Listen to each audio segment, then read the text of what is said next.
You've read all the right books, you've listened to the podcasts, set the goals, journaled, meditated, worked on your habits, and maybe even healed some inner wounds. By all external measures, you're doing the work. You're growing, but deep down, something still feels off. It's like no matter how much you improve or how many tools you collect, you still don't feel quite at peace.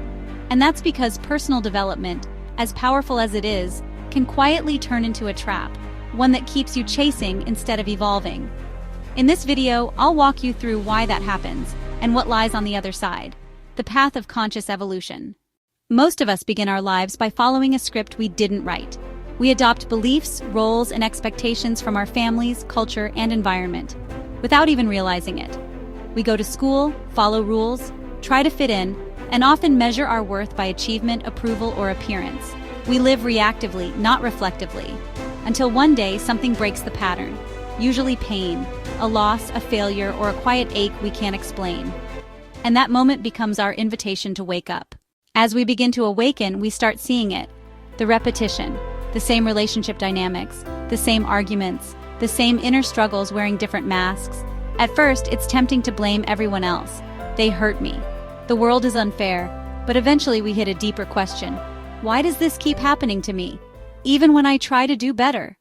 That question opens the door to inner work. We dive into therapy, reflection, shadow work, personality tests, anything to better understand who we are and why we behave the way we do. And for a while, it's incredibly empowering. We start connecting dots, healing wounds, noticing patterns that were previously invisible. But here's the catch. Insight doesn't always equal freedom. Sometimes we mistake awareness for transformation. So we shift from understanding ourselves to upgrading ourselves. We build habits, chase goals, build better versions of our personality. We become emotionally intelligent, productive, impressive. But underneath it all, there's a subtle pressure. Be better, be healed, be high-functioning, be enough. And without realizing it, we've just built a shinier version of our old survival strategy. We've traded autopilot for optimization, but we're still performing.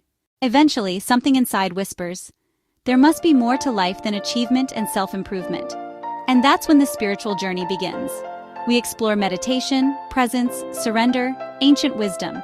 We begin searching for something deeper, a true self, a soul, a connection beyond the mask. But even here, there's a trap. Sometimes spirituality becomes a new identity, another costume, another thing to master, and chasing enlightenment becomes just another ego project. Eventually, if we're honest, the seeking burns out. We get tired of trying to become someone else, even if that someone seems higher or better. And that's when the return begins. We stop chasing and start remembering. We realize we're not here to become something we're not. We're here to peel back the layers of who we're not and rediscover what was true underneath it all. Not becoming, but remembering. This is the quiet power of conscious evolution.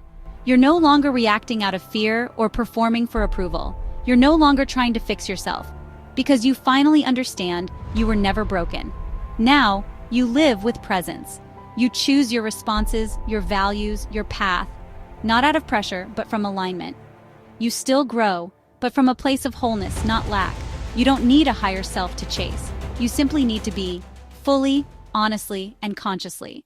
So if you've been stuck in the self-help cycle, if you've read the books, done the work, and still feel like something's missing, maybe it's not because you're doing it wrong.